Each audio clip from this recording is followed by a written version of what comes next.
I'm James Hibbert. I'm here with the cast of HBO's Game of Thrones, at least some of them, and we're talking about, the end of Season 5 and the ultra mysterious Season 6, which you can't really even talk about quite yet.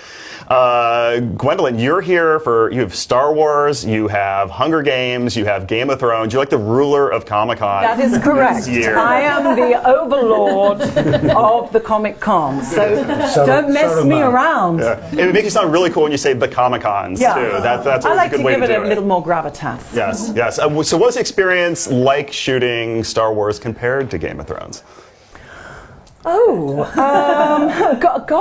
Off-piste, interesting.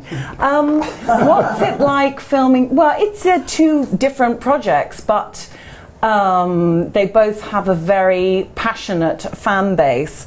And I can't really answer this question. I love asking you questions you can't answer. Yeah. Let's see, Alfie, your character, Theon, finally got a little bit of redemption at the end of Season 5, had his Darth Vader moment, speaking of Star Wars.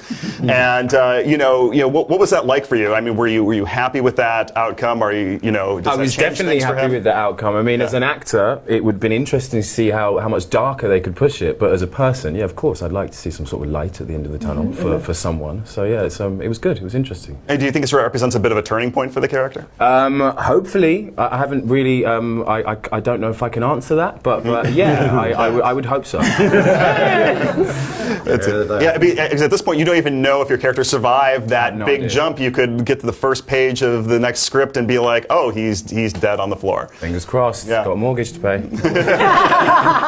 Let's see, Chris, I love the moment in the finale when your character looks all shaken and upset after her barbecue went terribly wrong.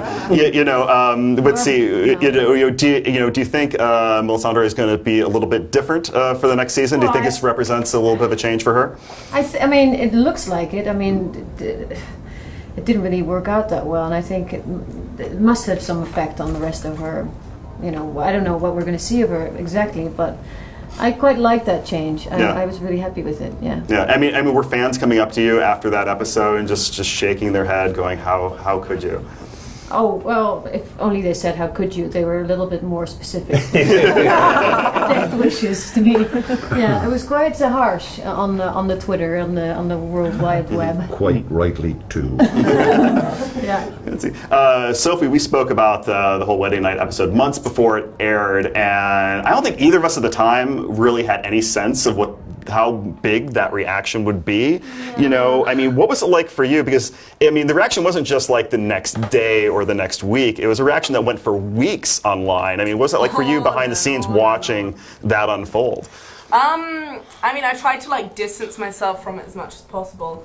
But I mean, it was interesting to watch. I mean, it was interesting to see people's reaction to that kind of thing.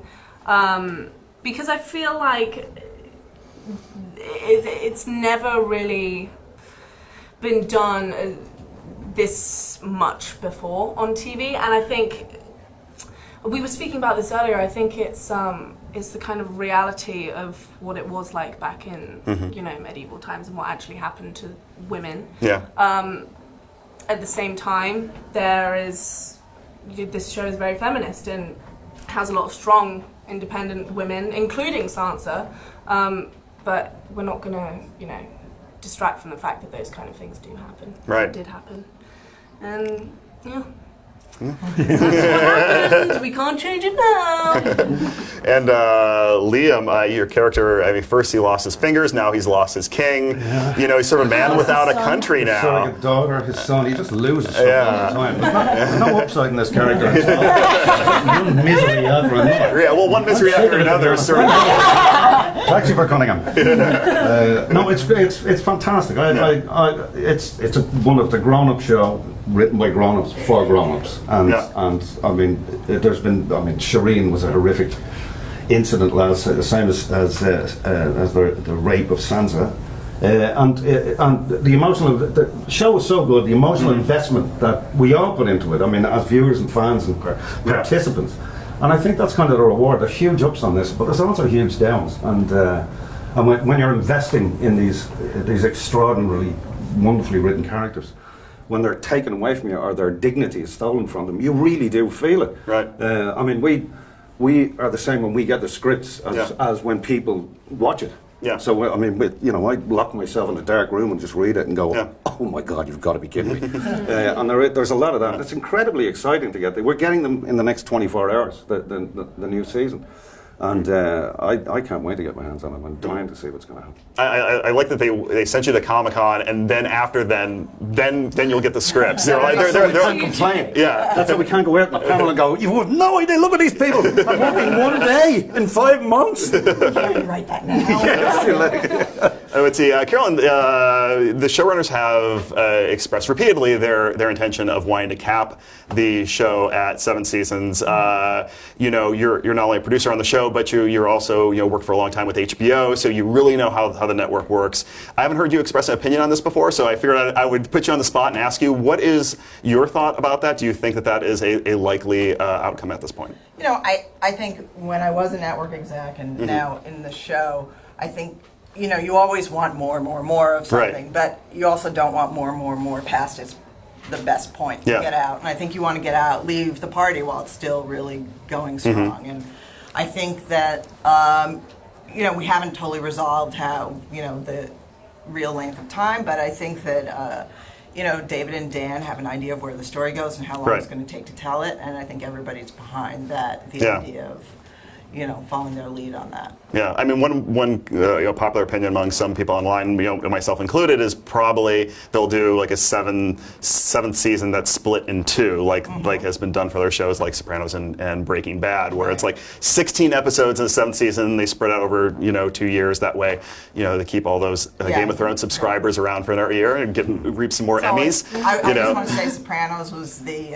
inventor of that. Yes, strategy, it absolutely was. Do you think that is more likely than not in terms of the way they'll do? I honestly don't know how it's all going to end. I Yeah. mean, I think there is some. I mean, just in terms of having the amount of time that it takes. I mean, everybody complains all the time. Oh my God, I can't believe the show's off so long. It takes more than the year to make these shows. So there is benefit, I think, to taking a breath and going through it. But I think we'll have to do something that works for everybody. Yeah. And since they say they haven't gotten the scripts yet, you have. Is there a couple vague adjectives you could use to describe? Fantastic. Wait. Best ever. Best ever. Fantastic. Yeah. What was the third one? Exciting. Look, guys, I think the actors know their characters better year after year, and the guys know how to write them better year after year, and so. Yeah.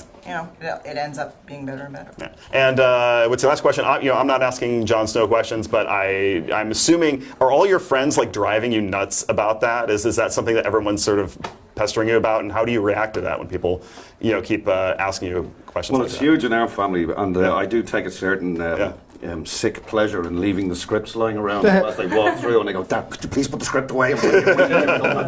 And I said, "Why don't you take a peek?" And then they go, "No," but I wouldn't let them.